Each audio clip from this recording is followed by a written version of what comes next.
Of course, you all know that the Iowa caucuses at this second are caucusing.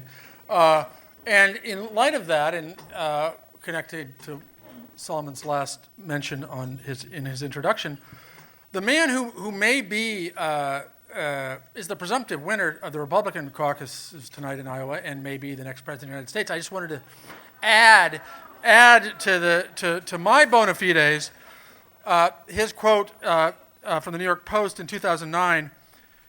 Kurt Andersen has always been a third-rate writer, and an unsuccessful one at that. Donald Trump, ladies and gentlemen.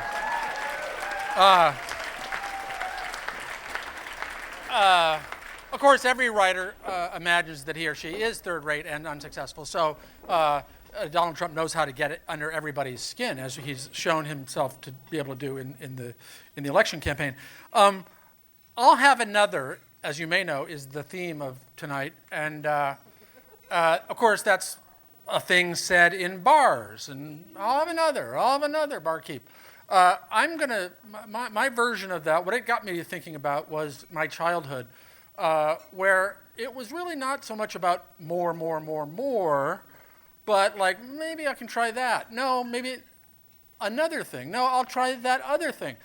For instance, when I was, like all of us, when we were little kids, I was asked from age 5 on, what are you going to be when you grow up, Kurt? You going to be a lawyer like your dad?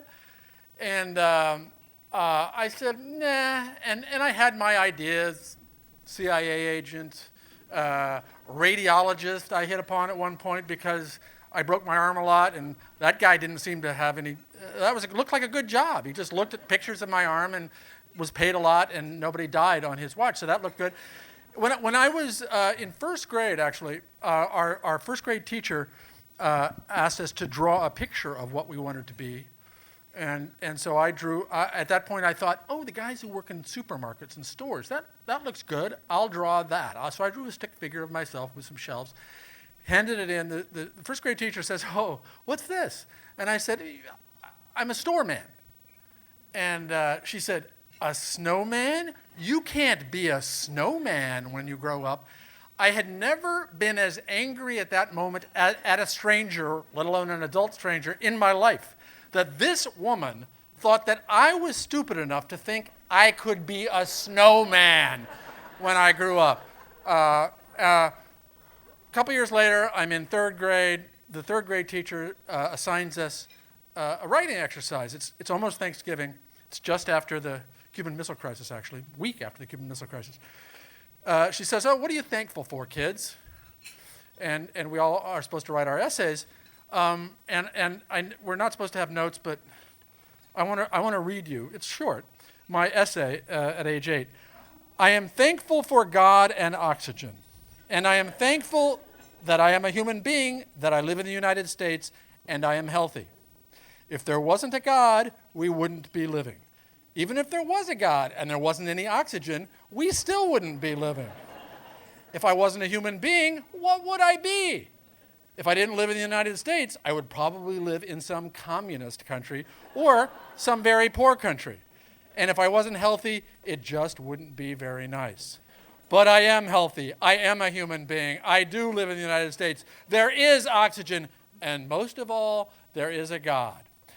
Now, in retrospect, thank you very much. The 8-year-old me thanks you very much. In retrospect, I look at that and I realize two things about that I learned about writing doing that. One, pandering works.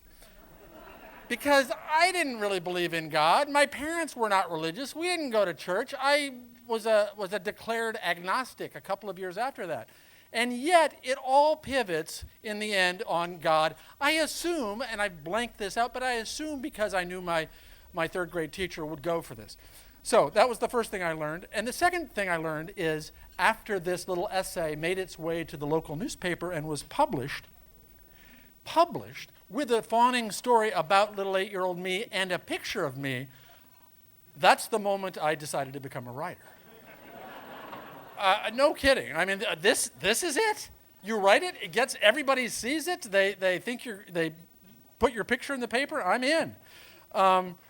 So I had written before I wrote after as a little boy. I wrote poems, I wrote little short stories. One of my stories was about the giant goose that everybody should have been aware who came and destroyed the city. I wrote all kinds of things. But writing as a 10, 11, 12-year-old in Omaha, Nebraska in the 1960s was not what boys, was not a manly, boyish thing to do. People these days, I think, would have said that my behavior displayed what is called childhood gender nonconformity.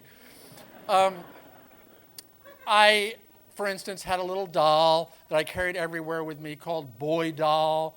It had pajamas, striped pajamas. I had matching ones.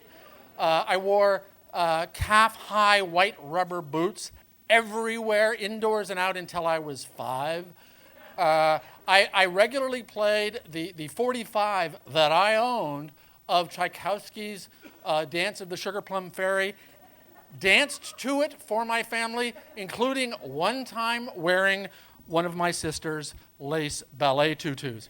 I listened to show tunes. I memorized every song in West Side Story, including I Feel Pretty. I baked. I could go on. As it turned out, I was straight, but I think of my parents, and I wonder if even that was a thing that parents in 1965 said, oh, well, the kid must be gay.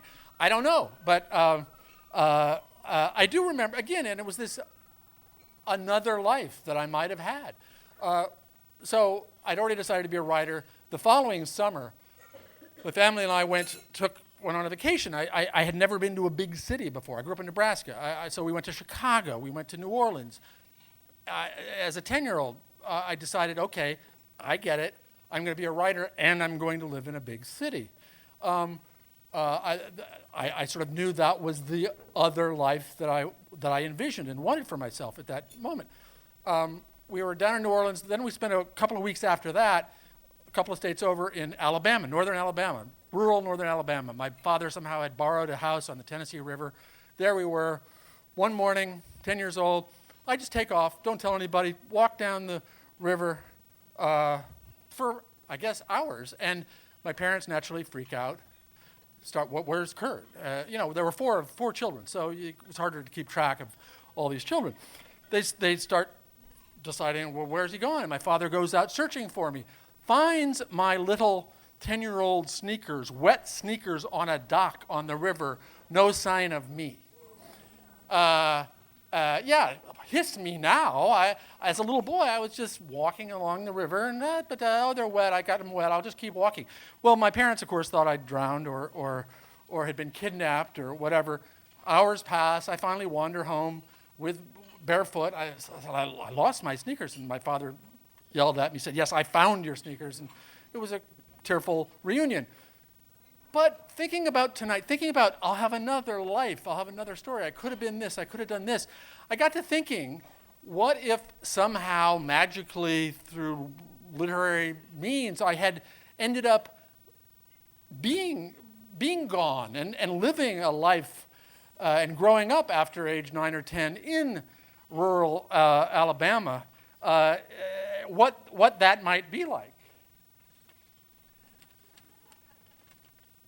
Connie? Hi. Are you Kurt Andersen from French class? I am. Okay. I'm sorry.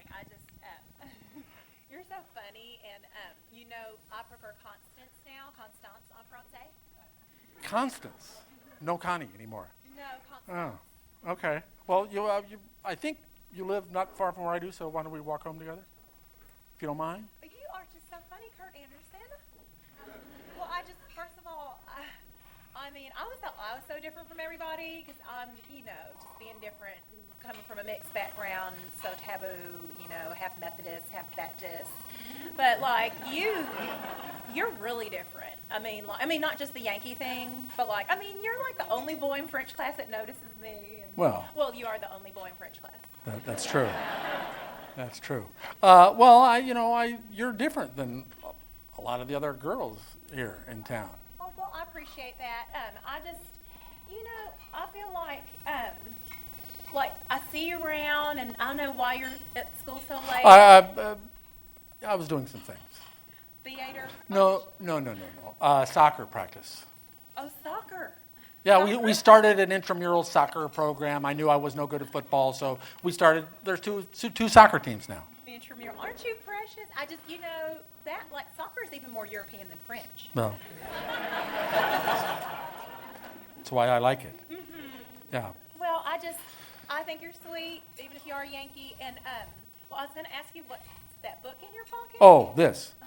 In Cold Blood. It's by Truman Capote. I know it. I was going to ask you, can I borrow it? 'Cause my copy, it had got confiscated. Miss Peters, I was in home ec, and it was sticking out of my bag. You're reading it in English, yeah. I tried to tell her it was Truman Compote, and she just, like, didn't even buy that for a second. She Yeah. says unchristian trash. Yeah. Even though he is from Mobile. Near there, I think. So, Constance, Yes. are you busy Friday? Oh, my Lord. Because there's this concert up in Huntsville that I thought, I don't know, if you were free, we could go to. Well, I'll think about that, but where is it at? At the Unitarian Church in Huntsville? Unitarian, those are the people, they don't eat any meat. No, they're the Christians who don't really believe in Jesus. I'll try that. Well, good. Okay. Well, see, that's the kind of thing. That's why I've always been struck by you. You'll try things. It seems like you'll think different ways. And I don't know. Have you ever thought about going somewhere, having another life? That's awful philosophical, and I just feel like you're trying to, like, change the subject. I believe you did just ask me on a date. So I let's did. stay focused. Okay. Friday night at 7? Okay. I'll pick you up. Okay. See ya.